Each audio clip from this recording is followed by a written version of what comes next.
নমস্কার বন্ধুরা, কেমন আছো তোমরা সবাই? হাটস অফ সাওয়ানের আরও একটি ব্লগে তোমাদের সবাইকে স্বাগত। রাত পোহালেই কিন্তু 25 ডিসেম্বর এবং যীশুখ্রিস্টের জন্মদিন। তাই আজ আমি তোমাদের সঙ্গে শেয়ার করব যীশুখ্রিস্টের জন্মদিন উপলক্ষে রোজ কেকের রেসিপি। তো দেখে নাও কী কী লাগছে। নিয়েছি এখানে 250 গ্রাম মতো ময়দা, হাফ বাটি সুজি, তার সাথে 2টো ডিম, আর নিয়েছি ডালডা আর 1 বাটি চিনি। প্রথমে কিন্তু 1 বাটি চিনি আর তার সাথে 2 বাটি জল দিয়ে ভালো করে কিন্তু মিক্স করে নিতে হবে। চিনিটা যখন ভালো করে মিক্স হয়ে যাবে তার মধ্যে দিয়ে দিলাম সুজি আর একটা ডিম। 250 থেকে 300 গ্রাম ব্যাটারের জন্য কিন্তু একটা ডিম পারফেক্ট। এবার আমি সব একসাথে ভালো করে ব্লেন্ড করে নিচ্ছি। প্রায় 15 থেকে 20 মিনিট কিন্তু ভালো করে এটাকে ব্লেন্ড করে নিতে হবে। তারপরে এর মধ্যে আমি অ্যাড করে দিচ্ছি ময়দা। এখানে 250 গ্রাম মতো ময়দা রয়েছে। ময়দাটা দিয়ে প্রথমে হালকা করে একটু ব্লেন্ড করে নিয়েছি। তার মধ্যে দিয়ে দিলাম ডালডা। এটা হচ্ছে গরম করে দিয়েছি ডালডাটা, মানে ডালডাটাকে কড়াইয়ের মধ্যে গরম করে তারপরে গরম ডালডাটা কিন্তু এর মধ্যে ইউজ করেছি 2 চামচ। তার মধ্যে এবার অল্প অল্প করে জল অ্যাড করছি আর তার সাথে সাথে ব্লেন্ড করছি। অল্প অল্প জল অ্যাড করবে আর অল্প অল্প কিন্তু আস্তে আস্তে ব্লেন্ড করবে।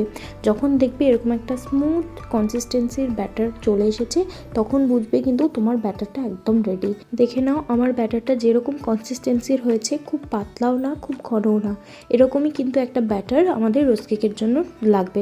এবার আমি কিন্তু এদিকে রোজ কেকগুলো তৈরি করা শুরু করে দিয়েছি। তো তোমাদেরকে বলি কিভাবে তৈরি করছি।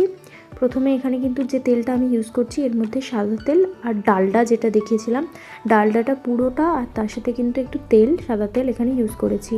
সব নিয়ে ভালো করে এখানে তেলটা গরম হয়ে গেছে। এবার দেখো এই যে ছাঁচটা দেখতে পাচ্ছ, এটা কিন্তু আমি ভালো করে তেলের মধ্যে আগে গরম করে নিচ্ছি। যখন ভালো করে গরম হয়ে যাচ্ছে তারপরে এটাকে তেল থেকে তুলে আমি ব্যাটারের মধ্যে মোটামুটি হাফ ডুবু অবস্থায় নিয়ে আমি ওটাকে তেলের মধ্যে ছেড়ে দিচ্ছি।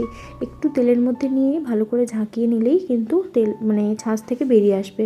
তারপরে ভালো করে কিন্তু এপিট ওপিট ভেজে নিতে হবে। যখন ভালো করে লাল হয়ে যাবে তখন বুঝবে তোমার রোজ কেকগুলো হয়ে গেছে। প্রথমে একটু নরম থাকবে, তারপরে কিন্তু ক্রাঞ্চি হয়ে যাবে।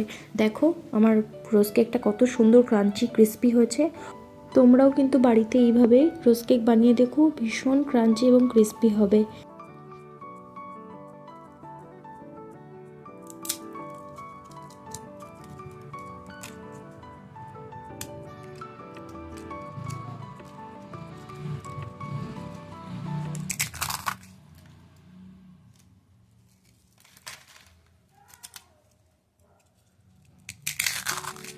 কেমন লাগলো আমার আজকের এই রেসিপিটি অবশ্যই কিন্তু কমেন্টে জানিও।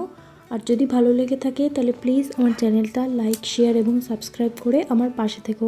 তোমাদের সকলকে জানাই বড়দিনের অনেক অনেক প্রীতি ও শুভেচ্ছা।